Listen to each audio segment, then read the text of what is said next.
Let's turn now to Hurricane Helene. The storm could become one of the deadliest on record. More than 160 people are dead and hundreds more are missing. Scientists say climate change makes these hurricanes larger, stronger, and more deadly because of the historic rainfall. Senator Vance, according to CBS News polling, 7 in 10 Americans and more than 60% of Republicans under the age of 45 favor the U.S. taking steps to try and reduce climate change. Senator, what responsibility would the Trump administration have to try and reduce the impact of climate change? I'll give you 2 minutes. Sure. So first of all, let's start with the hurricane, because it's an unbelievable, unspeakable human tragedy. I just saw today, actually, a photograph of 2 grandparents on a roof with a 6-year-old child, and it was the last photograph ever taken of them because the roof collapsed and those innocent people lost their lives. And I'm sure Governor Walz joins me in saying our hearts go out to those innocent people, our prayers go out to them, and we want as robust and aggressive as a federal response as we can get to save as many lives as possible, and then, of course, afterwards, to help the people in those communities rebuild. I mean, these are communities that I love. Some of them I know very personally in Appalachia, all across the Southeast. They need their government to do their job, and I commit that when Donald Trump is president again, the government will put the citizens of this country first when they suffer from a disaster.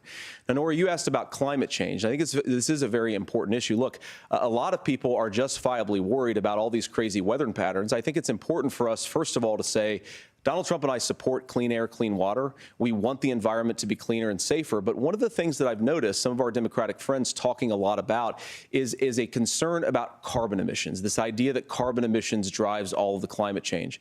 Well, let's just say that's true, just for the sake of argument, so we're not arguing about weird science. Let's just say that's true. Well, if you believe that, what would you want to do? The answer is that you'd want to reshore as much American manufacturing as possible, and you'd want to produce as much energy as possible in the United States of America, because we're the cleanest economy in the entire world. What have Kamala Harris's policies actually led to? More energy production in China, more manufacturing overseas, more doing business in some of the dirtiest parts of the entire world. And when I say that, I mean the amount of carbon emissions they're doing per unit of economic output. So if we actually care about getting cleaner air and cleaner water, the best thing to do is to double down and invest in American workers and the American people. And unfortunately, Kamala Harris has done exactly the opposite.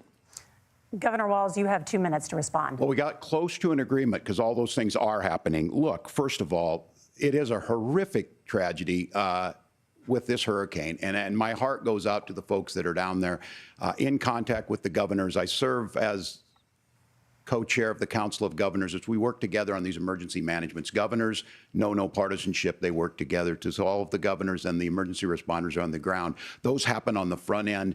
The federal government comes in, makes sure they're there to that we recover, but we're still in that phase where we need to make sure that they're staying there, staying focused. Now, look, coming back to the climate change issue, there's no doubt this thing roared onto the scene faster and stronger than anything we've seen.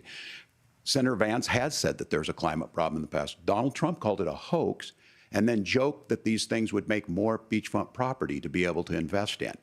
What we've seen out of the Harris administration now, the Biden-Harris administration, is we've seen this investment. We've seen massive investments, the biggest in global history that we've seen in the Inflation Reduction Act, has created jobs all across the country. 2,000 in Jeffersonville, Ohio, taking the EV technology that we invented and making it here. 200,000 jobs across the country. The largest solar manufacturing plant in North America sits in Minnesota. But my farmers know climate change is real. They've seen 500-year droughts, 500-year floods back to back. But what they're doing is adapting, and this has allowed them to tell me, look, I harvest corn, I harvest soybean, and I harvest wind. We are producing more natural gas and more oil at any time than we ever have. We're also producing more clean energy. So the solution for us is to continue to move forward, that climate change is real.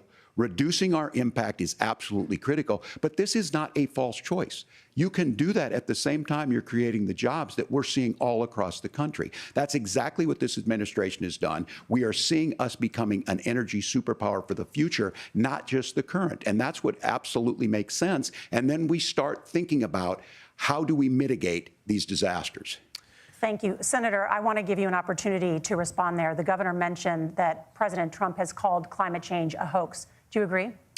Well, look, what the president has said is that if the Democrats, in particular Kamala Harris and her leadership, if they really believe that climate change is serious, what they would be doing is more manufacturing and more energy production in the United States of America, and that's not what they're doing. So clearly, Kamala Harris herself doesn't believe her own rhetoric on this. If she did, she would actually agree with Donald Trump's energy policies. Now, something Governor Walz said I think is important to touch upon, because when we talk about clean energy, I think that's a slogan that often the Democrats will use here. And I'm talking, of course, about the Democratic leadership. And the real issue is that if you're spending hundreds of millions or even billions of dollars of American taxpayer money on solar panels that are made in China, number one, you're going to make the economy dirtier. We should be making more of those solar panels here in the United States of America. Some of them are, Tim, but a lot of them are being made overseas in China, especially the components that go into those solar panels. So if you really want to make the environment cleaner, you've got to invest in more energy production. We haven't built a nuclear facility, I think, one in the past 40 years. Senator. Natural gas, we got to invest more in it. Kamala Harris has done the opposite. That's raised energy prices and also meant that we're doing Senator, worse by the climate. your time is up.